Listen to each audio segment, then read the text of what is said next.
Hello, everyone. I am having a conversation with Handsome Josh, a liberalist in Australia, and we're going to be talking about all kinds of things: liberalist activism, Antifa, all that jazz. So, Josh, How after you the doing? Battle of King's College London, I guess is what we're calling it now. Yeah. What? There have been so many different people saying like, "This is how we treat Antifa." Like, do we really put time and effort into like focusing on them? Are they that big of a threat? Like, what are your thoughts on that? Well, I know what the temptation is. I think a few of us would certainly like to be a little bit more aggressive in reaction and capture flags and rip masks off people. But the reality is, I think the best reaction, I think, especially in a small group, would be simply just to film what's going on, and only sort of react physically if they are actually attacking someone from your group. I think just someone filming what's going on. I mean, at some point, people got to see that when people charge into a room with masks, that they might actually be the bad guys, not the small group of people there sort of discussing politics. So yeah, I think as tempting as it might be to go on the offensive, I think it's probably the best way to go ahead with that sort of thing. Yeah, because when I saw the King's College footage, one thing I noticed is that they were always on the defensive the whole time. The people at the actual event, like you see Sargon on stage, where he's just he's holding out his hands kind of as a defense, but he's not attacking. I know one guy threw a punch, one guy tried to pull off a mask, but overall it was very self-defense oriented. Like someone tried to knock down the noisemaker thing just to stop that, but overall it wasn't an all-out brawl. Like they were very civil about it, and it's like, yeah, if we start actually fighting back a little bit more than we need to, then that can obviously be turned on us, and it's like, okay, we gotta limit it to just enough to get them to stop. Yeah, and also I think we've got maybe a little bit more leeway than I was just thinking back to some of those early protests where, about a year and a half ago. I think this is even before Berkeley, when it was sort of pro-Trump versus Antifa.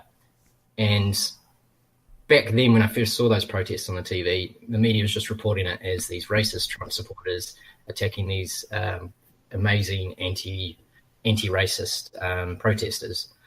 And this was before I sort of got my head around what's really going on. But that's, those were guys sort of dressed up. A lot of them had sort of armor on and things like that.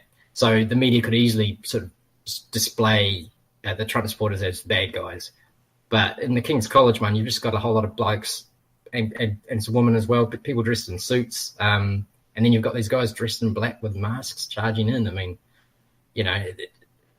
even if the media tries its best to portray Antifa as a good guy, you've got to go, well, hang on. At some point, you've got to use your own common sense and go, I'm not sure they're the good guys. Yeah, the black bloc uniform doesn't really seem to help them, at least from my perspective. Like, I don't really doesn't. You don't look at the guys dressed all in black wearing masks and then look at the people in just t-shirts and jeans or whatever and think that, okay, maybe the black mask people are the good guys. Like, no one, it's not really what you think. No, but the media, boy, do they try their best to make them look at like they're beating Nazis, and like I'd just like to think if someone came into our group, that it'd just be really interesting if someone did try and protest our group or come in. I don't think anyone would be violent. We're only tiny, but these people aren't exactly logical. But I wonder if they'd come in and realise, we're even just the optics of our group. I think at least half of us aren't white, so how would that fit with their we're fighting the Nazis sort of thing? Whether I don't know, it'd be really interesting. Not saying I want it to happen, but it'd be interesting to see what did happen.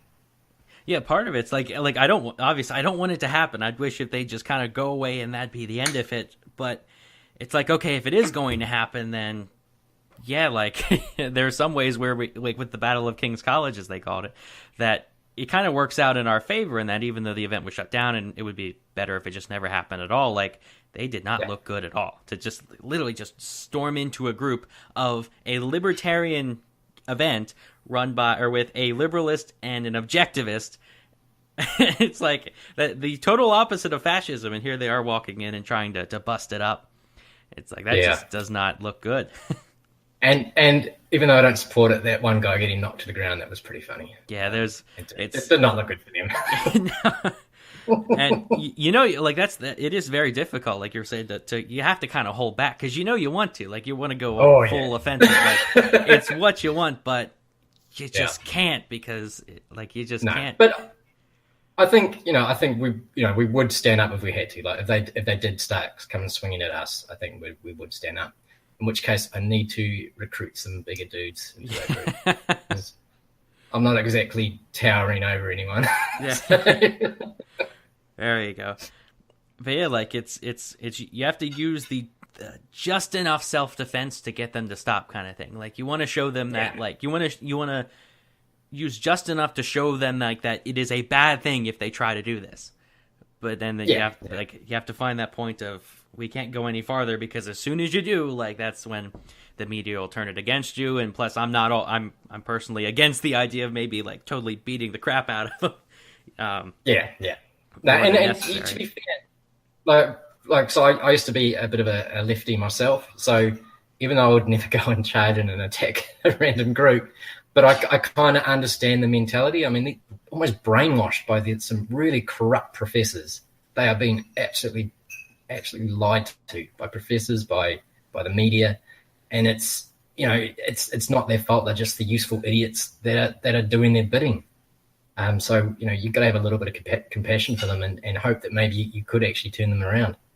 Yeah, I do have to like I don't have too much sympathy for them because again, it's like they are responsible for their actions, and when you're going around beating up people, and I'm not saying that you're disagreeing with that much, but they are responsible for their actions. But yeah, like you said, it's I follow like all kinds. I'll actually leave some in the description of links to actual like Antifa Facebook pages, and not to troll, but just to kind of look at and listen to, because over time, like it's just, what is it? Great Lakes Antifa is one that actually posts a lot of stuff of just or a lot of theory. Like one was Revolutionary Left Radio, which is like an Antifa radio program, and it's like if you listen to them, like it's so out there. Actually, it's so out. Like they really do think that we're all fascists, and it's. You got to feel a little bit bad for them because I'm sure a lot of them just had like terror. Like, what kind of life did they have to grow up with or grow up in to end up where they are then? Yeah, and I'm sure there's not helping a lot of them. the groups here. I mean, I've also been following a few, especially when I go to events like Milo's event, and just to see what they're planning. And yeah, you've actually met them in person, right? Yeah. Well, I mean, how do you know what membership they've got? But they've got masks and they're calling everyone a Nazi, so I think they fit the criteria. You've met people in black bloc uniform, right? That could possibly be speaking things similar to Antifa, but yeah, again, there's and I haven't really confronted them. I'm more just trying to chat to people. But it's just the extremes of these groups too. So you'll get people that will be supporting these people, but they're the ones that I think we can get through to, just through some dialogue. What I'm finding in protests is if you talk to someone one-on-one, you can actually make a lot of headway. But if you talk to one on 50, that's not so good. You get sort of drowned out a bit there, and it gets a little bit dicey. As much as I'll it's I just wish we could actually sit down and talk to him, which it seems like you've been trying to do at least, and I've tried to before. I've reached out to him and been like, hey, let's have a conversation, and of course it doesn't really help that if they were to take 10 seconds to research me, they could find all kinds of things that would mark me as a fascist right off the bat, not by the actual definition, but by their definition, and it's it's like I genuinely want to just sit down and talk to him. Like, even when it comes to disagreements, I don't want to do the internet blood sports of who can shout the loudest and who can try to own the Antifa people. Like, I'm not into that. It's like, imagine what kind of headway we could make if we could sit down and talk to him. But unfortunately, they don't. They seem fully convinced that we're out to get them.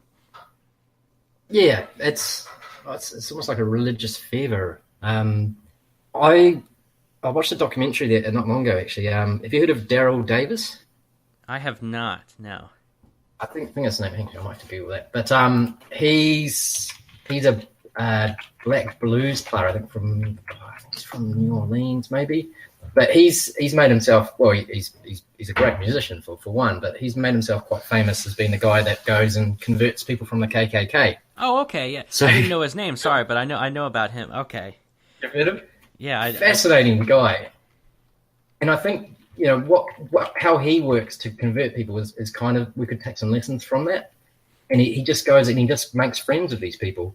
And over time, they start to question their beliefs. So they're like, hang on, I used to believe that anyone who wasn't white was a horrible person. And then suddenly this guy's actually quite nice. And then they just start to question their beliefs. And over time, they just eventually sort of give it up and realize, that their previous ideology didn't quite fit. So I'm sure there's lessons we could take from that to help these people, and Antifa. Maybe not the ones that have gone full on crazy style, but the ones that aren't quite there yet.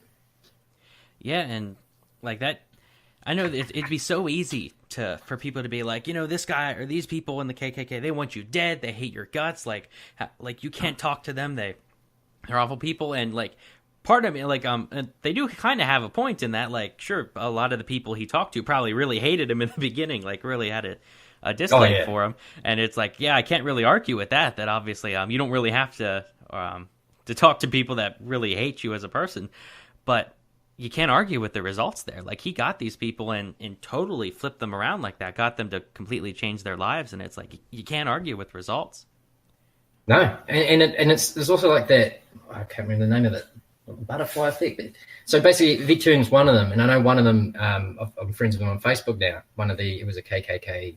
Oh. I don't know if it's a leader or what, but he's got his own Facebook page, and what he does for a living now is go around and trying to convert other people as well away from the KKK. So it's it's amazing. You do a little bit of good, like Daryl's done some good to this guy, and this guy's going to carry on that good to other people, and it can be like a pretty amazing effect. Yeah, it's like, is that the snowball effect? I don't know, but might be the snowball. I was thinking for some reason, I was thinking pond. Throw a rock in the pond, and I'll figure it out, and then again, I'll have a link of everything in the description with the timestamps of when we mentioned it. But yeah, I'll post that there if I figure it out. Yeah, but something like that. Yeah, but it builds on itself. It's like he convinced however many people, and you just mentioned one example right there of the guy that went out and probably converted a bunch of other people out of it, and it's like, yeah, that really builds on itself. And imagine if he went the other way of just saying, of just actively, maybe like doing the Antifa style of trying to beat up these people. And again, it's like the exact opposite effect. Yeah, it if anything, it just strengthens their belief. It's like, I'm not it's like the biggest argument for not being anarcho-communist or a member of Antifa. To me, the biggest argument, and there's plenty of them, but the biggest one is just, I don't want to be associated with those people. I don't want, if I don't want to be part of that group, I feel like I'd hate it because it's just, they seem like awful people. Yeah. It's like, also, I think, I'm guessing you're fairly familiar with Jordan Peterson? Yeah, yep. I actually just finished his book 2 days ago. Oh, right. I've just started it. It's great. Oh, yeah, I can't wait to get into it. But it just, that concept he talks about, and I don't know if he talks about it in the book, but where, you do something good, it becomes easier to do more and more good. Same thing as when you do something bad, it can make a bad decision, it becomes easy to make more and more bad decisions, so you fall into a pit of depression. And I kind of see similarities in that, and what, when people do good, like what Daryl Davis is doing good to this guy, and that increases the amount of goodness in the world, and just the way that if someone went up and, say, punched a KKK guy in the face, well, then it's like a bad action, regardless of the intentions. But the result of that is just going to be, this guy's friend is going to, you attack my friend, or I might join the KKK. It's just going to make things worse and worse. So Jordan does talk a lot about, working towards heaven or working towards hell. And it doesn't necessarily have to be in a religious sense, but just in making the world a better or a worse place. Yeah, it is kind of like it's like you're training yourself. You're training certain parts. It's like if as you keep doing something, it gets easier as you do it because you're practicing and you get used to it, and it becomes, if you're doing it like in a certain trend, it becomes part of your daily routine kind of thing, and it gets easier. So it's like, yeah, I'd rather like Daryl Davis is out there strengthening his ability to like talk to people and like have good conversations with them and convince them to come out to leave the KKK, and you have other people that like they're strengthening themselves to punch people in the face. Yeah, it's like there's it's like if I'm on my deathbed, I'd rather say I convinced a bunch of people rather than I'm really good at throwing punches. Well, and another thing on the documentary is he actually does a talk with some Black Lives Matter guys, and they're totally against him, which is absolutely fascinating. Just showing that some of the extremism in that movement is very similar to the extremism in the KKK. But it's really worth checking out this documentary. I wish I could remember what it was. We'll find it afterwards, or you can send it to me. We'll put it in the description to find. Yeah, really, because I know of the guy, but I haven't actually seen the documentary. And now, as soon as I find it, I'll spend some time and watch it because that's incredible.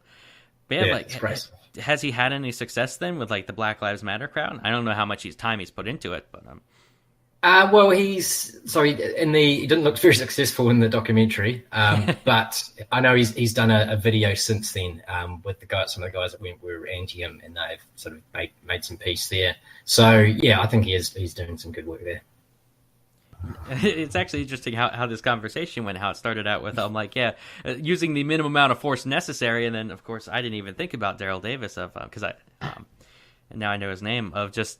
Yeah, like if you can get them maybe one-on-one, like if we could find a way to get them one-on-one, we could. And of course, when you're talking to people in one-on-one, you can tell pretty early whether like they're just long gone and it's just going to take way too much time, or if they're actually maybe not quite entirely sure.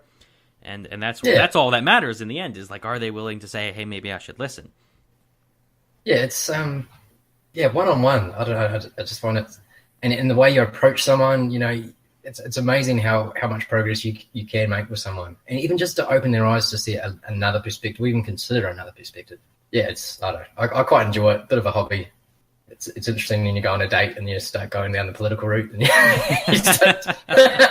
sometimes I can't help myself. But I have some questions, anyways.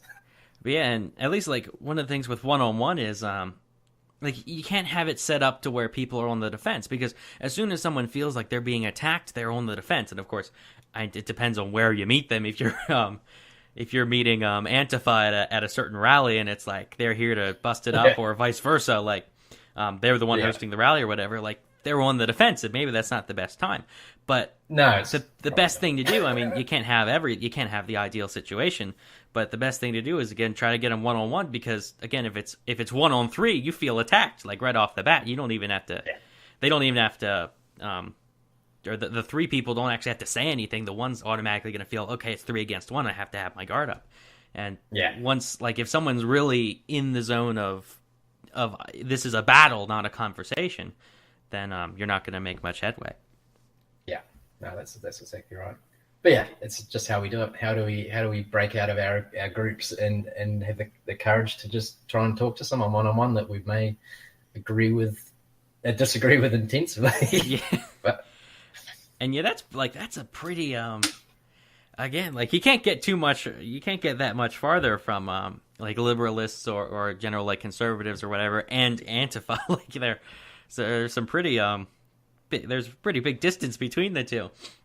Well, there is and there isn't. I mean, I suppose it depends on the person, but right, yeah, they're passionate about politics. I mean, there's a passion to make the world a better place. So there is some commonalities there. It's just the different ways to go about to achieve their goal and the different perceptions. So I don't know how to harness that yet, but I don't know. Someone smarter than me could probably work it out. Maybe Jordan Peterson. He's probably the one to talk to. Yeah, actually, that's another good point. It's like, right off the bat, it's like there's at least one thing you have in common, and that's how you convince people that you start out with, here's what we have in common. Because when it comes to like politics in general, like when you think of like just the gun control debate raging in America right now, it's like nobody, like with school shootings and that, there's a big debate over it, but there isn't, like, the debate isn't between people that think school shootings are okay and people that think school shootings are bad. It's like, okay, we all admit it's bad. How do we stop it? And that's where it's crazy. But that's not how the media presents it. It's No, like, not at all. everyone here likes dead children, and everyone here loves live children. Like, what? What? This doesn't make sense. Yeah, that's.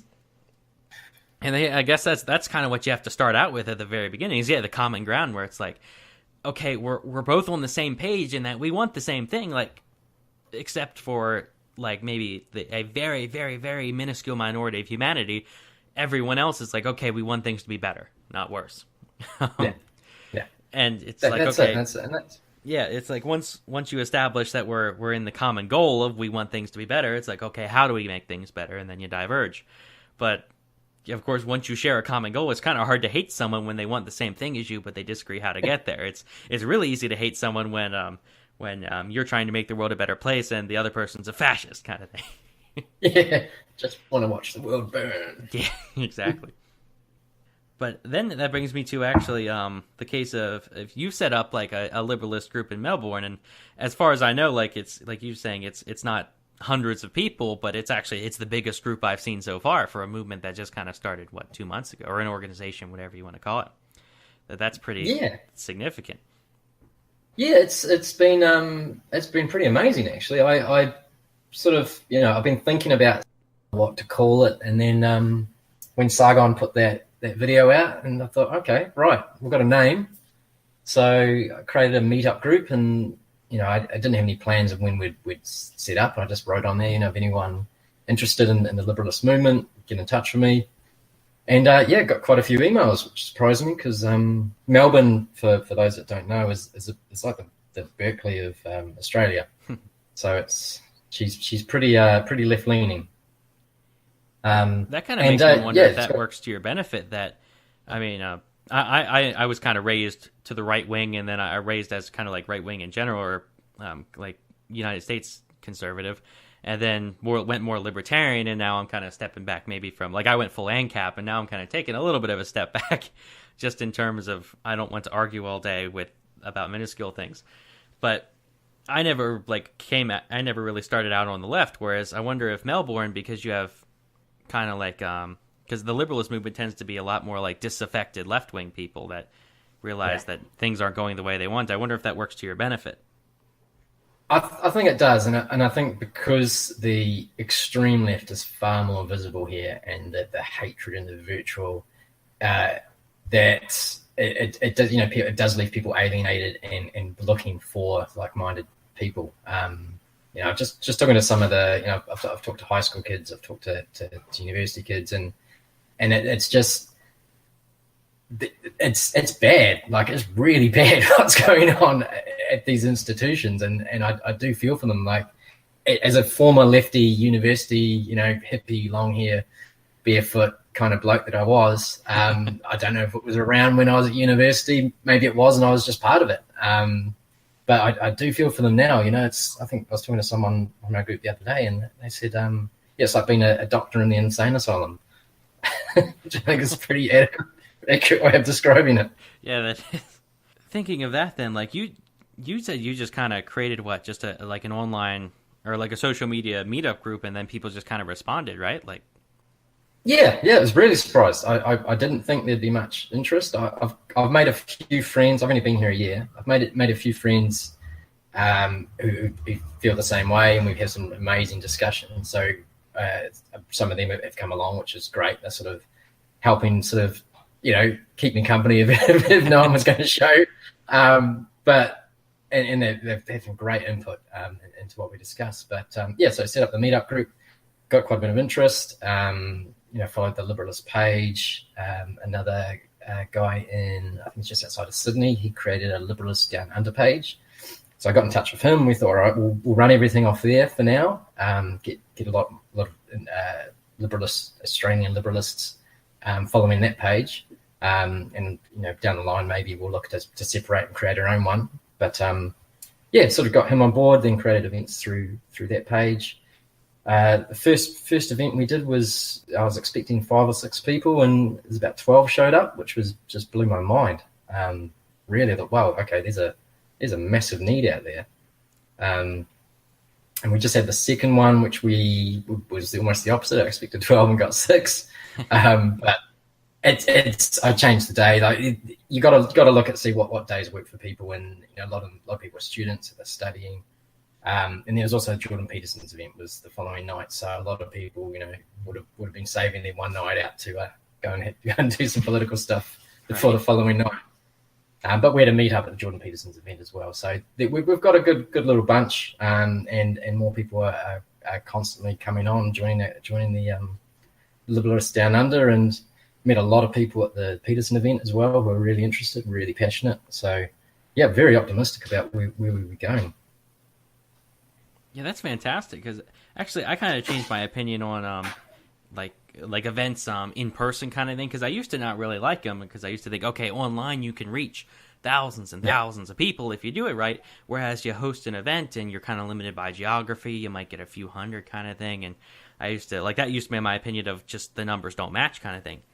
But there is a big difference to it, where it's one thing to talk to someone online, or one thing just over text, or like we are now, and it's a whole nother thing to kind of meet them in person, and actual like a physical person, and to have meetings like that. Like, it seems there's something significant about actually meeting up in person there. Yeah, it makes it more real, I think. I'm only sort of fairly late on the train as far as being aware of like the Kyrgyzstani movement and that sort of thing.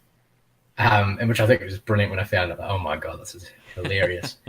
But I felt a lot of it was almost a little bit childish, but I loved it, but it was kind of childish in that it wasn't real, and it was just taking a bit of piss and having a bit of fun, and which is great. But as Sargon said, at some point we've got to go, if we genuinely believe in this stuff and we genuinely want to make the world a better place, and we're worried about where things are going, we actually do have to get out and meet each other and go and try and influence things where we can.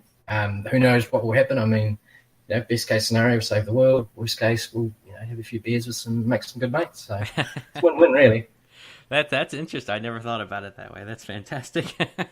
Like you mentioned, the Kyrgyzstani movement, it does have its purpose in that, like, ridicule works really well. If you can take someone's argument and just totally make fun of it and make it into a joke, like that's like you haven't, like, in terms of official debate, you probably haven't really beat them because you're just making a joke, but it also, like, it does its work. It does actually convince people.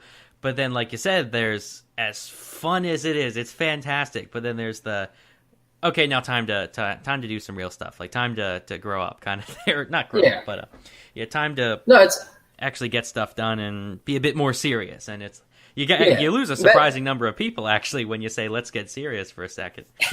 Well, I think hardcore Kyrgyzstanis still have their place. I think it is absolutely genius. How best to deal with the absolute insanity we're dealing with, rather than just to ridicule it, and that brings people on board, because you don't want to be on the side of the crazy person. You're like, oh, he's a bit nuts. Let's make fun of him. I still think they have quite a great purpose, but I'm really, really happy about this. The Liberalists and seeing where that goes. Yeah, actually, like, for anyone that hasn't read Rules for Radicals, that's one of those few books where, like, I listened to maybe 4 or 5 different, like, analyses of it, or from different perspectives, and then I actually read the book, and it's like, okay, you kind of have to read it. Like, just the analysis does not do it for you. I read that, and one of the kind of rules is, like, it's so much easier to have a movement where people are having fun, kind of like the Kyrgyzstani thing, where it's fun to tell people about it and to spread it around and to actually, like, promote it. It's all fun. It's not stressful, and the morality or the morale of the group is up. But yeah, then, like you said, when it comes to sitting down and just talking to people, like, that in itself, it's just fun. It's enjoyable. Yeah, and that's something I've sort of, only in the last couple of days, I've just sort of had a bit of a thought about. I'm trying to work out what we're going to do with this group, and because I started it just to see what happens, and now I'm thinking, okay, try and work out some sort of structure. But that's one element. I thought, hang on, we should be concentrating a lot on having fun as well. It's not all serious. No one wants to be doing serious stuff all the time. So just try and mix the fun and the serious. It's like, there is a balance, because again, like, you don't want to just do backbreaking labor that's not fun and just people are going to get it packed up and leave. They're like, no. And then, of course, if you're sitting around just having fun nonstop and not actually getting stuff done, of course, then you're not achieving your goal. But so if you can combine them in the best way, it's like that's the ideal way to do it. But there, like when it comes to meeting people in person, it's like I can't describe how much it helps. It really does help, especially when you're just kind of learning about these ideas, whatever ideology you're part of, and then you find someone else. They're like, oh, I'm not just insane. Because I had I had some moments, like some stuff in my life where when it came to like sophomore year of college, I was just like for lack of a better word, just kind of lost. I was like, I don't know what to do, or I don't know where to put my light or my energies. And then I joined the Libertarian Club there. Yeah. And everyone's like, we're all having great conversations. I mean, half the people there weren't even libertarians. They just wanted to talk. And it's like, that's great. It's really life-changing. Yeah, that's actually a good point. You're saying that they weren't even libertarians. I think that's kind of something we need to work with the Liberalists as well. I've been talking to a few conservatives here and convincing them to join the Liberalists, because I think the core of it is, I think we're really on the same page in so many ways, probably way more ways than we are different. And just the idea of free discussion and awareness of the radical left and the extreme right as well, and just a willingness to discuss and hear opinions and challenge each other, and without losing your mind and going crazy at each other. So yeah, I think I think all decent people would actually be into our movement. Really, they just don't know it yet. Yeah, there's really not much to object to. Like there's not too many. There's not too much to it. Like to be perfectly honest, when you look at the principles, it's like for the most part, that's just they're very simple stuff that the average conservative would not find a problem with. The average true actual liberal wouldn't have a problem with. And right there, that's I think quite a few people. Yeah, it's it's fun. That's why I printed them out for our second meeting. And I spelled principles wrong. It's just ridiculous. I was in a hell of a rush, and I don't know, it must have been the old word autocorrect or whatever. But I'll redo that. But yeah, I want to get that out on the table. So if anyone does come by and ask, what are you guys about, or if we get some crazy Antifa people, like, this is what we're about. Which one of these do you have a problem with? Because they're not exactly controversial. It seems like the biggest arguments against it, which the weird thing is, it's been so, I guess, interesting to see how the alt-right has been treating the liberalists. Like, because you think that, I mean, I get that there's some major things that they disagree with on us, like for one, individualism, because they don't seem to be able to define it as we do. Like, half the debates are just over the definition of the word. But I actually thought they would have been like, okay, we don't like you, but at least let's work together. Or maybe we're at least against the far left, but they seem to be like really against it as far. And maybe it's just the pages I'm following. I seem to be, maybe I'm misinterpreting it, but that's how it comes across to me. I have met a few individuals, and yeah, they I don't know. It's like the opinion I've got from them is that they see what Sargon has done in that is just like the entry point, and the logical conclusion is the ethno-state. Which is like, for me personally, it's the absolute opposite of what I'd like. And that's why, like, it gets so annoying, and we're sometimes tagged as outrighters, or a lot of the media press release after the battles of King's College was just like, how dare you say Sargon is outright? That's just, my God, or Jordan Peterson. I mean, so much of his work is to try and stop these genocides of the past, but the alt-right itself, I think that they're so minor, so tiny, that this almost, I think we're almost giving them too much time with discussion on it, with the liberalists too. I mean, they have no power. They're tiny. It's the crazy left at the moment that are the ones that are in positions of power in institutions and media. We should really be concentrating on them, and not completely ignoring the alt-right, but just say, look, what's the point? You guys are going nowhere. Yeah. So yeah, that's kind of what I think about them. I think we've maybe given them a little bit too much time than we should. Yeah, it's different from like my point of view, or not my point of view, but I should say that I talk to alt-righters just as much as I talk with like the far leftists, and so it seems kind of equal to me. But then, yeah, like you said, it's time to take a step back and think, oh, it's just my position, not necessarily that doesn't really reflect how it is in reality. I suppose, to be fair, I am in a city that's very, very left-leaning, so that might be skewing it a bit there. I mean, I still do talk to people that think the alt-right don't exist, like that they think it's just completely made up by like the radical left, which, I mean, again, they are pretty tiny, so a little bit of a point, but it's like these people have never even heard of them before, like the actual ethno-nationalists. So it's like, yeah, I guess they haven't really made it into the mainstream. And honestly, the best advice for the alt-right would be to say, try to ease into things a bit more, because I guess they're not so much of a problem. I mean, I don't want to focus on them too much, I guess, but their thing seems to be whereas when it comes to the left, they kind of, it seems like they ease into things, that they kind of take baby steps, whereas the alt-right is just like, we want an ethno-state, and that's how they start out when it comes to convincing people. Yeah. It doesn't seem very convincing. I used to think they didn't exist as well, actually. And then I found some by accident. And that was like, whoa, okay, you guys exist. That's kind of weird. That's kind of real weird. But I see the temptation in debating them because, man, they've got some funny ideas, which can easily be dispelled. And it seems to be coming from a place of fear and just being so alienated by so many different institutions. And when Jordan Peterson talks about all the letters he gets of people that have lost their way, and he sees, about 25,000 of the 30,000 letters he's got were people that were going way too far to the right. And I think that's kind of where the Liberalists fit in, is that people who are completely disenfranchised for the left, give them another route to go that isn't, white ethno-state. Yeah, like, honestly, when it comes to like opposing the alt-right, it's like I do it for the exact same reason that I oppose the far left. Like, to me, it's the two sides of a coin kind of thing. It's just the same principles, but on the opposite side that I don't seem to like. Yeah, like, honestly, when it comes to debating them, like, I'd love to debate them. I'd love to talk to them. Like, I'd love to have some real conversations with them. And I have talked with quite a few who are really like into having conversations, because I know a surprising number of them are actually kind of disaffected libertarians.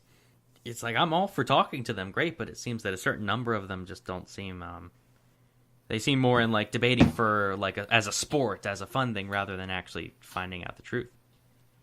Yeah, and I just think there's just so many discussions about it. I mean, it's good we put a line in the sand that, like, this is what we disagree and this is what we don't, but they're not controlling the universities by any means. Yeah, so I mean, yeah, that may change in the future, but at the moment, it's like, yeah, our biggest thing is just fighting the far left, which I have to give so much credit to the Liberalists and like those kind of disaffected leftists, because it's like, imagine kind of saying, okay, I have to turn against my own side. Oh, I mean, you don't have to imagine it because you did it, but you're kind of turning against your own side in a sense that you're looking back and saying, I don't want to be part of this. Yeah. And it's very, very confronting too, actually, to something to break the news to your family and friends that, you know what, I disagree with that Facebook post, and here's my reasons. Come at me. And they do initially, and then they don't. When they start to realise you've actually got some really good points, and then they block you or start questioning their own beliefs. So yeah, interesting. Well, yeah, like that's I've never had to do that, so it's like I guess I'm lucky that I've never really pretty much I can have pretty much whatever beliefs I want to say. I can pretty much make any argument to my immediate family that I want, as long as it's not ethno-nationalism or communism. It's quite a bit of a scope there. That's pretty good. But I mean, like, anything pretty much in between those two is okay, or in the spectrum that you think of. Like, I feel that's got to be difficult to say to lose friends like that. And I know there are a few people that like won't talk to me anymore, and it's like, well, I mean, okay. Like, I guess there's nothing I can do about that, so whatever. I'll have to move on. But but for every friend people do lose, they gain two more when we start getting together and like with the Liberalists and that. I mean, these the group that we've got, the people I've talked to, they're just just so smart, so passionate. I just, these are leaders of the future, and it's just terrific. Really, really good sort of people, and forward thinking and caring, and I think it's just absolutely amazing what could really come out of this. Yeah, and honestly, like the best group in the world, the best way to like really fix society and figure out where things are going. It's not a group of people that all agree. It's a group of people that are kind of all with the same perspective of, we might not agree, but we all agree in the same common goal, and let's figure out how to work towards it. Because again, like if you're part of the far left and you say, and you're thinking, hey, maybe I'm not right on this, like you can't really say that depending on your circles. There's some things you just can't say, or you'll be ostracized. And at least with like the liberalists or certain like conservative groups, certain libertarian groups, not all of them, but certain ones, like you can say pretty much whatever you want, and we'll at least say, okay, let's have a conversation about this. Yeah, I mean, that's our strength, is we can a bit of introspection. We can challenge each other, and that stops us heading down the groupthink ideals, which have laid chaos in many times during history. And yeah, you're right. Some of the fellow, even like I guess even the outriders. I mean, I haven't spent much time with them, but I can't imagine if one of them suddenly had a different view on it, that they'd want to be like, oh, okay, let's discuss it. I've got a feeling they might not. I think they might be like, well, no, you're not one of us. You don't believe that all white people should have their own country somewhere. Yeah, it's like when it comes to like who I'll, I guess in a sense, ally with, that's not the right word for it, but who I'll associate myself with, I should say. It's like I'll talk to pretty much anyone that wants to talk. Yeah, absolutely. There's so many different ways to be like there's two types of people, or there's two different sides to things. But to me, it seems that like the two sides of the world are of I guess debate and everything going on right now, or is the people that say like let's talk about this, or let's make the world a better place and figure out how, and then you have the people that are like, I don't want to talk, I want to fight. I don't know. Yeah, I don't know how to word it, but I guess the groups that want to talk versus the groups that want to just push. Yeah.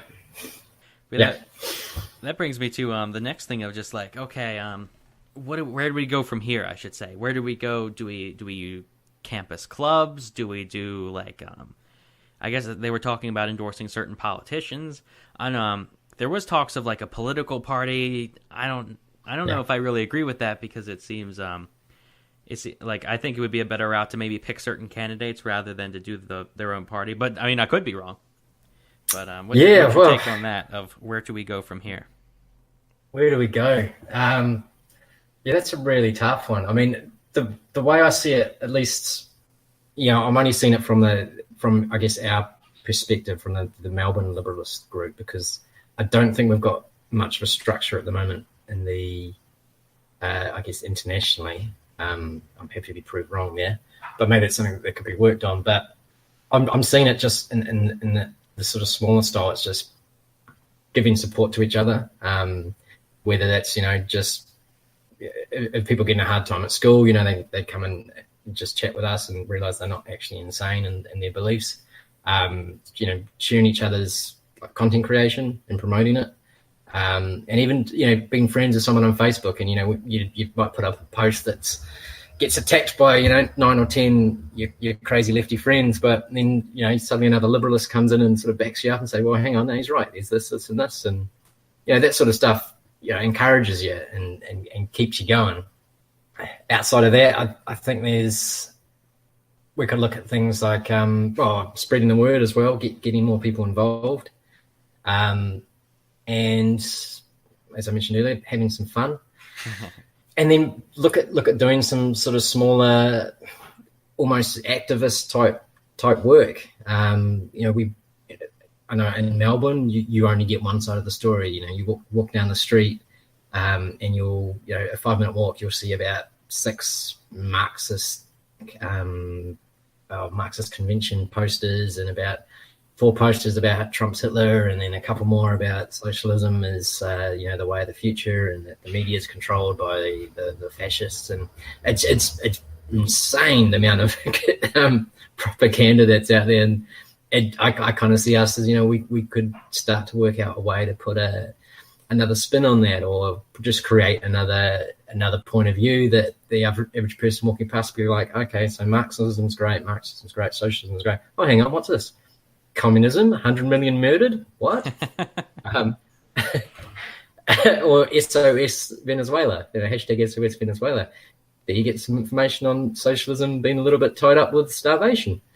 And who knows what that might produce. People might even look into it and say, well, hang on, what's this? Why? We've only been hearing that Marxism and socialism is the greatest thing ever. What's this? Who are these people that are against it? I don't see any swastikas. Maybe they're not white nationalists. Who knows? That's interesting. And I guess I was kind of getting a bit too ahead of things when I think about it. It's just like politics and like clubs and all that. Yeah, I guess you really just kind of start. You have to start at just networking, I guess, like you said, just networking between people and just spreading the word. Because one thing I guess, like the internet, you can reach thousands and thousands of people, but the one thing you can't do is really like everything's an algorithm now where it's built to show you things you want to see. Like if I don't want to see something, it will never show up. Whereas, like you said, in places like Melbourne, where which I can't believe, I've honestly never been to a place with Marxist signs like that all over the place. Oh wow! But then again, I haven't been to very many places, so. But yeah, like that, like that's who knows how many brand new people you will reach just by putting up maybe a sign or a poster, that kind of thing, or just talking to someone like that have never heard of these ideas before. And just like what I've been learning just from, because this is like these last few weeks have been like the first time I've actually kind of actively reached out to people, like tried to find new small channels and all that. And it's like, you meet a lot of great people. Yeah, and it's great what you're doing too. Like, that's it. You get the networks going, get people talking, share everyone's content. I think it's amazing what we might be able to accomplish, and it's not going to be quick. I think everyone's thinking, right, we get together and now we take over the world, but it's going to take years and possibly a generation. Yeah, it's we're in it for the long haul. Yeah. And the one thing, like I think with Jordan Peterson, like that's something that I forgot to mention earlier, that when you brought up the Jordan Peterson event, that one thing that seems to me so appealing to him compared to like other people, like people that like their whole life is politics, and I'm not necessarily putting them down for that, but like people where all they do is talk politics, which is again fine. But then you have the whole Jordan Peterson thing where he seems to be tossed into politics, even though he's not that. I guess he's a little political, but for the most part, he's just self-help, for lack of a better word. Less politics, more personal life stuff. And it's like, that's really kind of the best way to go, is just to start where you are there. Start with meeting new people, talking to them, making yourself a better person. And that... Yeah. That's fighting in your damn room. Which I did that. I did actually when I finished his book. I did that. Did you? Like I actually did it because I even felt kind of stupid doing it, because I was like, this is so silly. I'm like, I just read a book telling me to clean my room, and now I'm doing it. And it's like, well, what do you know? You actually do. Like, this is just personal experience here. You actually do kind of just feel like you have a better grasp on reality, because if you're into politics and all you do is politics, you're like, these people thousands of miles away from me should change the world for me, and I'm trying to get them to do it, like I'm trying to change a law that affects hundreds of thousands of people, if not hundreds of millions. And then it goes down to cleaning your room, and it's like, oh, I can actually change the world, or I can actually change the world around me, I should say.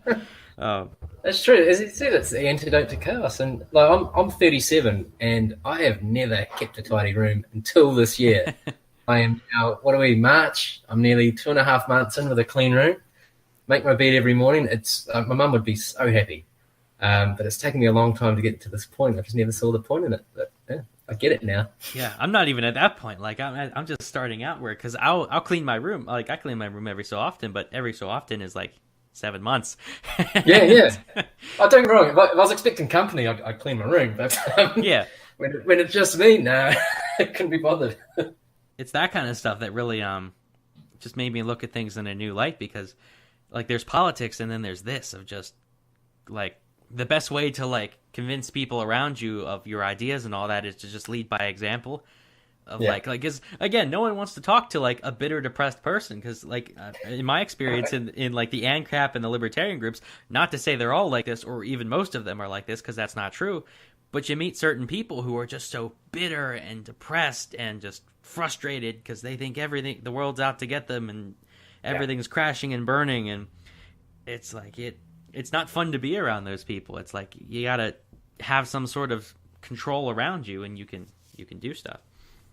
Yeah, no, that's, and I think I've been guilty myself, certainly over the last few months. Waking up to what's been going on, and then getting pretty, not sleeping. Like, man, how have they got this so wrong? Don't they see where this is heading? And so it's been great, sort of, reading, listening a bit more of Peterson, and yeah, just finding a way to try and put things in order.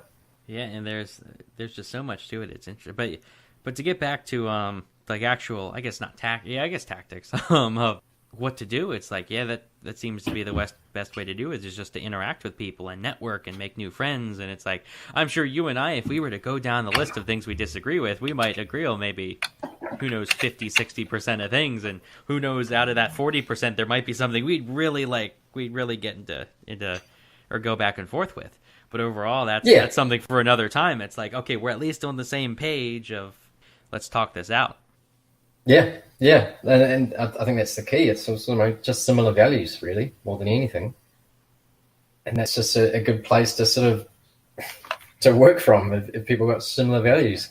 Again, it's down to like we're all on the same page kind of thing. And even if like the liberalist values, I'm probably, if you were to really just make a list of the two, I'm probably more libertarian than I am liberalist. But at least with the liberalist, like, the thing that attracts me to the group so much is that there's a lot less infighting. Like, I've heard people complain about infighting, but there's surprisingly little compared to the groups I come from, where it's like, even if we're more debating and talking than we are fighting. Yeah. Those early days, though, I imagine with anything you're going to get egos, and you're going to get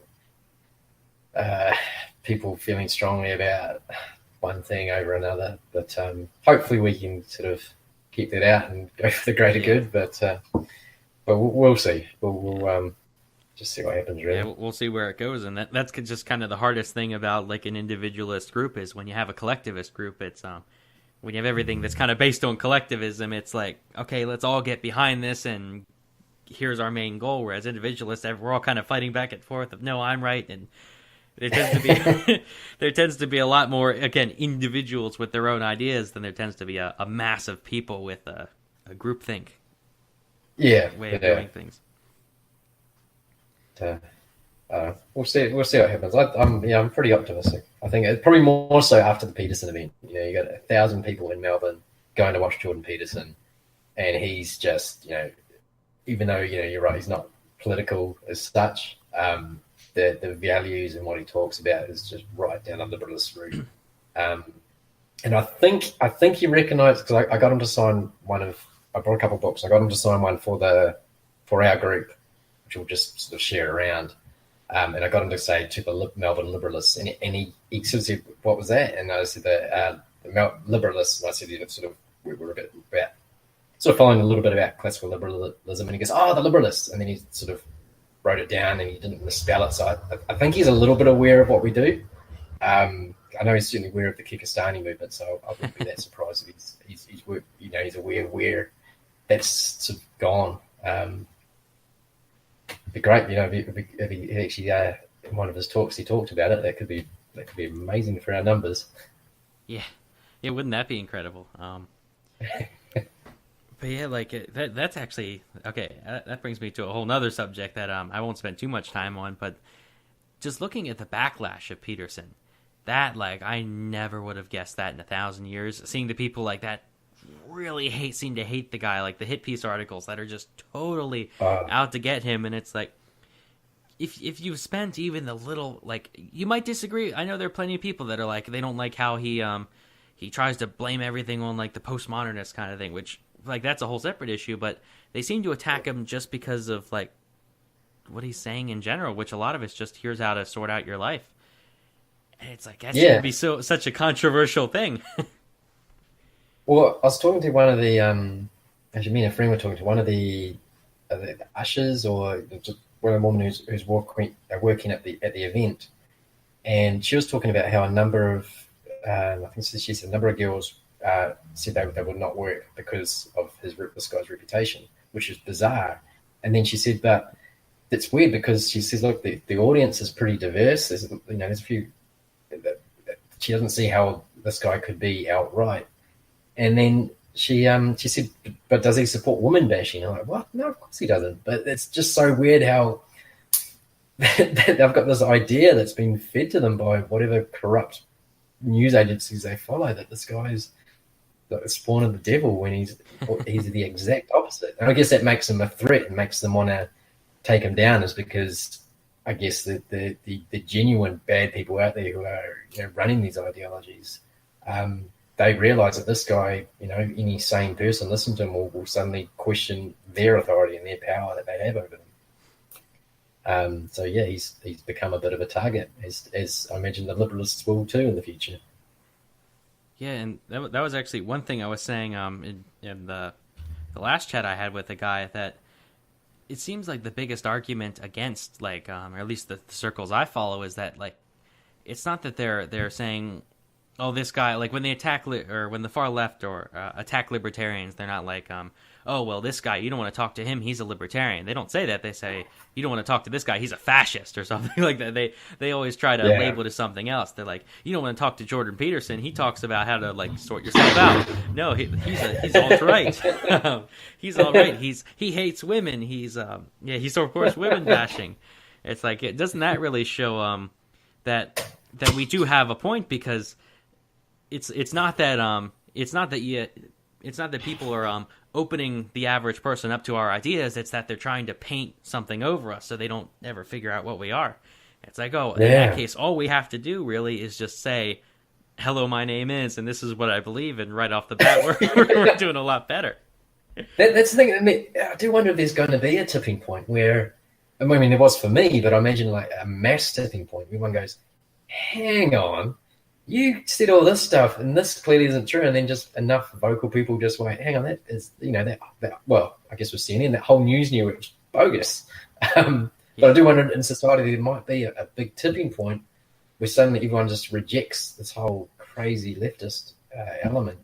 And what would happen from there, a part of me would be, I'd be almost worried that people might swing quite right after that, maybe. I don't know. That's something that does concern me a little bit. I guess part of what kind of reassures me about the whole thing that we won't go too far right, which maybe we will, I'm not saying we can't, but for me, as someone that when I see the words alt-right, or at least when I started out first hearing the word, when I saw the word alt-right, I saw it as a good thing, because I figured, okay, if someone's alt-right, it means that they're anti-far left, basically. So I would look into them, and it seems that over time, every time I look into someone that's accused of being all right, sometimes I find people that I mean, like Richard Spencer, where I'll listen to him and say, okay, maybe not. And then I'll listen to other people like Jordan Peterson. It's like, okay, yeah, this is the kind of guy I want to listen to. And I think the fact that we haven't seen a lot more people move to the alt-right is a good sign, because they're definitely getting plenty of coverage. They're getting plenty of advertisements. Oh, yeah. Who knew who Richard Spencer was before he got punched on Inauguration Day? Exactly, yeah. Who knew who the alt-right was before? Antifa? Who knew who the alt-right was before Hillary mentioned it in a speech? It's not really that many people, and it seems that for the most part, people are looking into it, and they're not going full alt-right. So that reassures me a little bit that at least the ideas are kind of out there, and while some people are certainly picking them up, they're not being wholeheartedly adopted. Yeah. I was the same actually when I first heard alt-right. I don't think I even missed it because I was having little chats with my lefty friends, and I was asked, and I remember when I first heard the term, and at the time the idea was Milo Yiannopoulos was the leader of the alt-right, which is just hilarious in hindsight. But I was talking to a friend, and I probably got a Facebook message there that no doubt she'll probably bring up at some point and say, hang on, back here, you said that you're really interested in the alt-right, and it's been fascinating learning about them. That would come back and bite me in the future. But back then, it was it was the same as it was almost like a reaction to the hard left. But it wasn't certainly wasn't the ethno-state talk that there is now. Yeah. Maybe it was, and I just wasn't aware of it. But the great thing is, it led me to Milo, it led me to Ben Shapiro and Dave Rubin and Jordan Peterson and the Liberalists, and very interesting interesting path to follow. Yeah, it's like they tried to paint people as ethno-nationalists, and it's like because of that you kind of went down the route of the total opposite. Like that's kind of interesting. What were you saying about that's what you were saying, the whether there's a tipping point, and I've heard someone describe it before as like a rich person losing all of his money, like a person that's just kind of just been wasting their money over time. It's like, well, what happened to all your money? He said, well, I lost it very slowly and then all at once, because it's a slow trend that you don't really notice is happening, and then all of a sudden it's like, oh, I'm out of money. Yeah. That kind of thing. Where that's what I think is happening. Where it's a very, very slow trend. It's happening very slowly, and I don't know what the exact moment will be, but it's not that it'll all happen at once. It's that it'll feel like it's all happening at once because there will be some kind of tipping point, or there'll be some kind of some moment that really shows it, I should say. Yeah, I think so. I just hope it's not too harmful. Like I can imagine, say this Battle of King's College. Okay, that was pretty minor, really. But say if what if one of them come in with a knife and stab Sargon? Like would that be the moment? And that's a massive worry. Like that we need something like that. I mean, it's not completely out of the realms of possibility. These people are pretty ideologically driven. The question is how ideologically driven. And I just hope it doesn't, the tipping point isn't because of something really horrible like that. Yeah, I actually thought the tipping point would be something like Charlottesville, which, again, like, I know there's certain people, I guess, that kind of want that tipping point to happen, but it's like, no, like, if we can stop this from happening, that'd be, like, we don't want it to get to that point. We don't want to get to the point where someone is actually hurt, and in the case of Charlottesville, killed. It's like, we don't want that to happen, and once that happened, like, just imagine, like, if you said someone brought a knife to the King's College event and Sargon got stabbed, or even if one of the students there got stabbed, like, it'd just be imagine that, like, just the rage on both sides. That would be insane. I'm sure the Antifa people would find some way to not really necessarily take a step back and say, oh, well, this was our fault. I mean, hopefully some would. I imagine some would, but yeah. And then I'm sure there's plenty of people on the on our side, or like at least the pro Sargon side, whatever you want to call it, that like they just let loose, like it just it'd be all anger, and where do you go from there? There'd be a reaction, and that would be, that could be catastrophic as well. Like, who knows if it would stop? That's the thing. Like, who knows if it wouldn't just build on top of each other as someone gets really angry, so someone else dies, and then another. Like, we don't want that. We don't ever want to get to that point, and it's really hard to tread carefully like that. Yeah, definitely. But it's certainly not out of the realms of possibility. Yeah, that is something to keep in mind that I never really kept in the back of my mind at all. That is a possibility that, again, at all costs, to avoid too many casualties on either case. Because, again, as much as I dislike the Antifa people, I would never want one of them. I would never celebrate a stabbing kind of thing. No, God, no. No. Yeah, and it's almost surprising nothing else. You see some of the Berkeley protests, especially when they're throwing those M80s into the crowd. And the other one where that woman was throwing glass bottles into a crowd. You're like, geez, that's... We've been very fortunate that there hasn't been more serious injury. But yeah, I don't know if things are toning down. I haven't been to a Melbourne protest in a little while. I think Milo was the last one I saw, and that was pretty bad when they're throwing things. But yeah, there's actually one in the suburb I live in, just down the road today. I think it's a pro-refugee, so it won't be really a violent protest, but it'd be interesting. Be some interesting folk there. So maybe I'll wander down and just have to chat with some people. All right, well, I think we'll actually wrap it up there. I think we hit everything we wanted to. So, Handsome Josh, where can people find you? I have a website where I infrequently post up articles, and that's handsomejosh.com. You can find me on Facebook on handsomejosh1, as in the digit 1, so handsomejosh1. And I also have a Minds account, which is just handsomejosh, all one word. And I'm on a few other things as well, but Facebook and the website's probably the main place you can find me. That'll work. And we'll put all of those in the description.